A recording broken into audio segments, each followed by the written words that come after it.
नमस्कार मैत्रिणींनो, मी मनीषा मायलेकींच्या किचनमध्ये तुम्हा सर्वांचे स्वागत आहे। लवकरच बाप्पाचे आगमन होणार आहे आणि बाप्पाचा आवडता नैवेद्य म्हटला की उकडीचे मोदक। पण बऱ्याच जणांना कळ्या पाडायला जमत नाही, तर आज मी तुमच्याबरोबर एकदम सोपी ट्रिक शेअर करणार आहे, जेणेकरून तुम्हालाही उकडीचे मोदक बनवणे खूप सोपे वाटेल। उकडलेले मोदक आणि त्यावर साजूक तुपाची धार अशा प्रकारे मनसोक्त मोदक खायचे आणि बाप्पाचा उत्सव आनंदात साजरा करायचा। चला तर मग बघूया उकड कशी काढायची ते। सर्वप्रथम एक जाड बुडाची कढई घ्यायची, त्यामध्ये 1 वाटी पाणी, अर्धी वाटी दूध, 1 चमचा साजूक तूप। आता याला खळखळून उकळी येऊ द्यायची। त्यानंतर त्यात 1.5 वाटी तांदळाचं पीठ घालायचं, थोडंसं मीठ टाकायचं आणि चमच्याच्या साहाय्याने चांगलं एकजीव करून घ्यायचं। फटाफट करायची ही कृती, कोणत्याही प्रकारच्या गुठळ्या राहता कामा नये। चांगलं मिक्स करून झालं की झाकण ठेवून आपण 10 मिनिटासाठी उकड साईडला ठेवूया। आता आपण सारणाची तयारी करू। कढईत 1 चमचा तूप घ्यायचं, 1 चमचा खसखस घालायची, 1 मिनिटभर भाजून घ्यायची। त्यानंतर खोवलेले खोबरे घालायचे आहे। मी इथे 1.5 वाटी नारळ घेतले आहे। ते छान 2 मिनिटे परतून घ्यायचे, जेणेकरून त्यातील पाण्याचा अंश कमी होईल। नंतर त्यात 1/2 वाटी गूळ घालायचा। गूळ काळाच घ्यायचा, म्हणजे मोदकाला चव छान येते। आता हा गूळ चांगला मिक्स करून घेऊ। गूळ आणि खोबरे एकजीव झाले की गुळाचे पाणी सुटते। ते पाणी कमी गॅसवर आटवून घ्यायचे आहे। आता आपण बघतोय की मोदकासाठीचे सारण तयार झाले आहे। त्यात वरून जायफळ किसून घालायचे आणि वेलची पूड घालायची।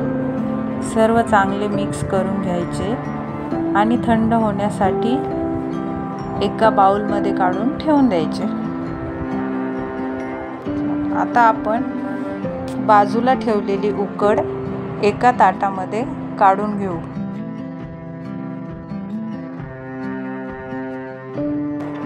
मॅशरने किंवा तांब्याच्या मागच्या साईडने एकजीव करून घेऊ शकतो। मी इथे मॅशरचा उपयोग करत आहे।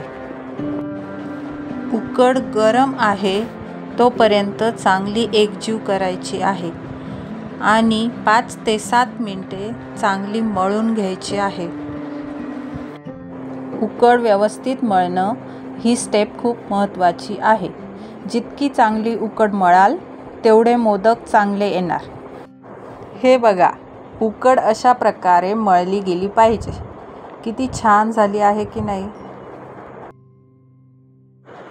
1 निंबा एवढा गोळा हातावर मळून घ्यायचा आणि असा मोदकाचा साचा घेऊन त्याला तूप लावून घ्यायचे। त्यात गोल केलेला पिठाचा गोळा टाकायचा। बोटाला पाणी लावून व्हिडिओत दाखवल्याप्रमाणे होल करायचे आणि त्याला सर्व बाजूंनी एकसारखे दाबून घ्यायचे। वरती जास्तीचे पीठ आले असेल तर काढून घ्यायचे। त्या होलमध्ये सारण भरायचे आणि वरून उरलेल्या पिठाने बंद करून घ्यायचे। पीठ बोटाला चिकटत असेल तर बोटाला पाणी लावायचे। व्हिडिओत दाखवल्याप्रमाणे चांगले एकसारखे करून घ्यायचे, जेणेकरून आपला मोदक फुटणार नाही। आता साचा उघडून मोदक त्यातून अलगद बाहेर काढायचा।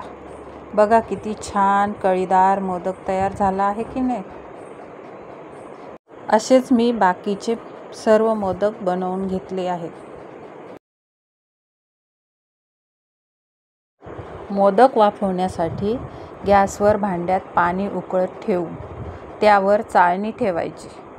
मी चाळणीत केळीचे पान ठेवले आहे। तुम्ही इथे कॉटनचा कपडा वापरू शकता। चाळणीत मोदक ठेवून झाकण ठेवून 10 मिनिटांसाठी मोदक वाफवून घेऊया। 10 मिनिटांनंतर बघा किती छान मोदक तयार झाले आहेत। आहाहा! संपूर्ण व्हिडिओ पाहिल्याबद्दल धन्यवाद मैत्रिणींनो। व्हिडिओ आवडल्यास लाईक आणि शेअर नक्की करा। भेटूया पुढच्या व्हिडिओमध्ये नवीन रेसिपीसह। धन्यवाद।